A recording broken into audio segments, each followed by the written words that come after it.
What's up, everybody? Welcome to Diamond Owl Studios, the #1 place on the whole planet for music reactions. I'm Paper Chase. And it's the one and only Diamond Don Juan. We are back with another reaction just for you.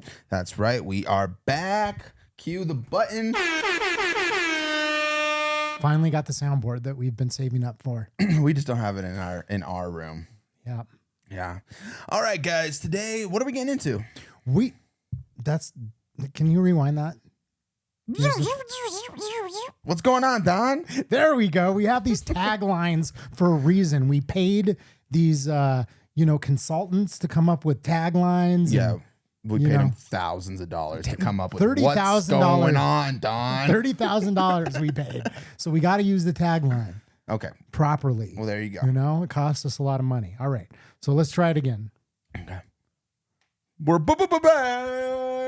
What's going on, Don? So today we're reacting to Alice in Chains' Rooster. Is that the name of the song? Yep. Rooster. You literally every time. So we've pulled about. We've done a couple Alice in Chains reactions before. I've only heard what we've done reactions to. Yeah. And every single time I bring up the name Alice in Chains, he goes, "Sure, go to Rooster."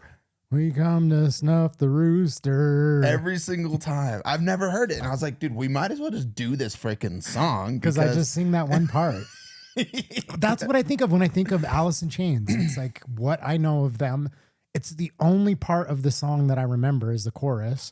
I don't really know what this song is about. I can't say that I've ever really sat down and listened to it, if I'm being completely honest. Is this their biggest song? I think it's up there. I mean, It was on MTV. It was like on repeat on MTV. So I remember it, from that era. But again, it just wasn't my jam at the time. But, hey, here I am. Different man, much older. Much fatter. Much fatter. No, actually, I was fatter back then, dude. I got to bring you a picture one day. You would laugh. I just found one of, 20-year-old chubby Don. I kind of look like you, to be completely honest. Except just like half the height. Exactly. Guys, without further ado, let's get into this Alice in Chains Rooster. I'm excited for this one.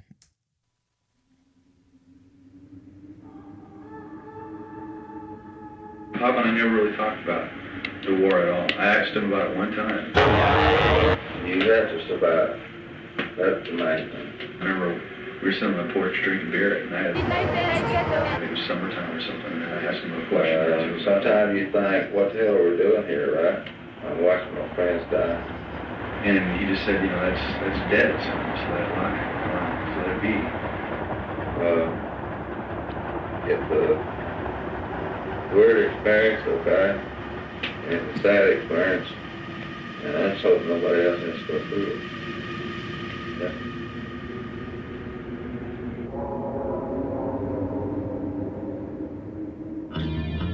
I don't remember any of this. Yeah, I've never seen it, so I don't. I remember the video being on MTV or the song. I'm pretty sure that's where I heard it, but I don't remember that intro at all.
The video's really just like honing like I'm just so honed in on the video. It's just grabbing most of my attention. What are you looking at? If this was the official video, like I don't remember this at all. Like I feel like this would have stuck in my head. But I recognize the song. Maybe, I don't know. How do I not remember this? If this is the same one that they were playing back in the day. I mean, you've consumed probably millions of pieces Hours of content since then. Yeah. And it just wasn't my thing. But like, I would think that I would remember this. Like, oh yeah, this is a crazy video. The video's absolutely crazy. And I love how the song goes with it too. Like that first kind of verse was like this verse of like, kind of like hopelessness. You know, like every path I take leads to nowhere. But then it like hits with that chorus of like, basically like they've come to kill us. We're not going to die. We're not going to die. Yeah, it's pretty like powerful. intense. It's pretty badass, honestly. Yeah, but also just like, I mean, it's pretty clear what the song's about. He's talking like, so there's no ambiguity. Like when you tie in the video, it's about, you know, a guy who is like a war veteran. Yeah. Dealing with the trauma of being in war. And then, you know, I was trying to decipher that line because he said something about like I think he said about like a family with like kids and dogs. Was he saying that he's got a family at home or that he's like killing like families? I think he was talking about back home. Okay. I only bring that up because there's like a well-known, you know, incident that happened in Vietnam called the My Lai massacre, if you're familiar. I've heard of that, yeah. So I didn't know if that was a reference to that, but yeah, this is just crazy song, like in a good way. Yeah. All right, let me full screen this again so we can get back in.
That was badass. That was honestly badass. I know there was probably a lot of sadness to it, but I was kind of watching it like, damn, this shit's dope.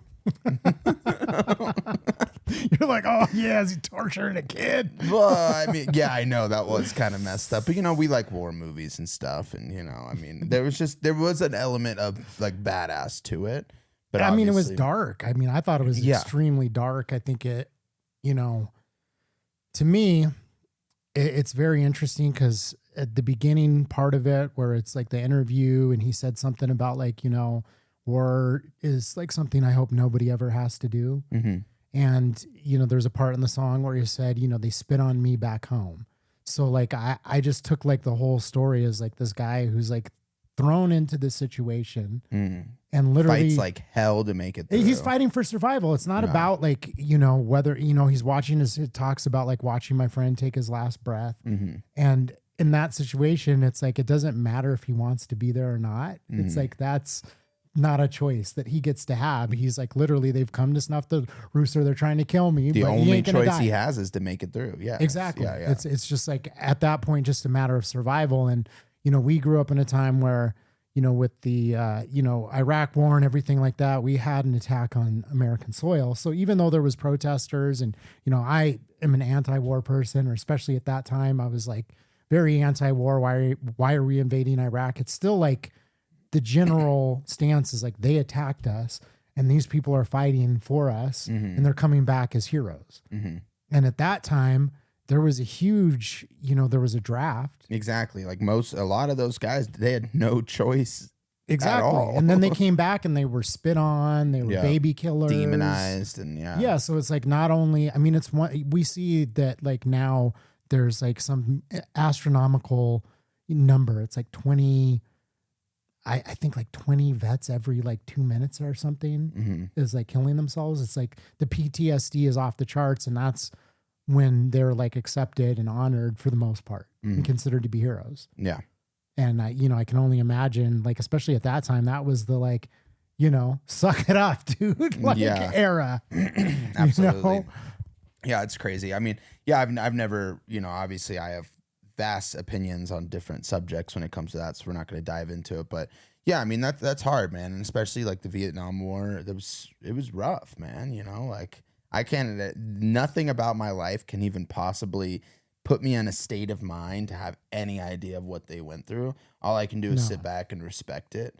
But yeah, man, I mean, this video kind of painted a good picture of a lot of what they had to go through and kind of the harshness of it and the heartbreak of it, but at the same time, I thought it was kind of badass. So, I mean, the dude was badass. I mean, that's kind of what I take from it as well. I mean, it's a story of like, they can't come to snuff the rooster, but he ain't gonna die. Nope. I mean, that's like, you know, the dude was like, no, you're not gonna fucking get me. I'm coming out of this thing alive. Badass. Love this song. And ultimately, like, I didn't really listen to the song when it first came out, so it just kind of like went over my head. Again, that's the fun thing about doing these reactions, is it like gives me an opportunity to revisit these songs and really understand what the meaning was. And, you know, yeah, it makes me just like, I don't know, man, like, I didn't get grunge music when it first came out, but when we just did that reaction to Jeremy, and it's like a super deep, impactful, meaningful, like, you know, somewhat dark, but like important subject matter to take. A great written song too. Yeah, like the storytelling was like so good, and it just was completely lost on me when it came out because it wasn't my thing, and I kind of had an idea of what grunge was, and now like I'm listening to this and I'm like, damn, it was much deeper than I gave it credit. So here we are. Awesome. Well, hey, I hope you guys enjoyed that video as much as we did. If you had a good time, make sure to drop a like. And if you want to join us on this journey of discovering new music, old music, everything in between, hit that subscribe button. Don't wait till later. Subscribe right now. Yeah, you could also let us know what did we miss? What did we get wrong? And what do we need to react to next? Obviously, there's a bunch of music from my era, you know, my timeline that I just completely just tuned out and went right over my head, and I just completely just lost. And then this little young, I don't know your cheeks. I don't know shit. You know what dude. I mean? This little baby, look at the little baby, dare, bro. just out of his diapers. You know what I mean? Nut fingers out of my face. My dick beaters. Yeah, it's a little. Thanks for watching, guys. We'll see you on the next one. Peace.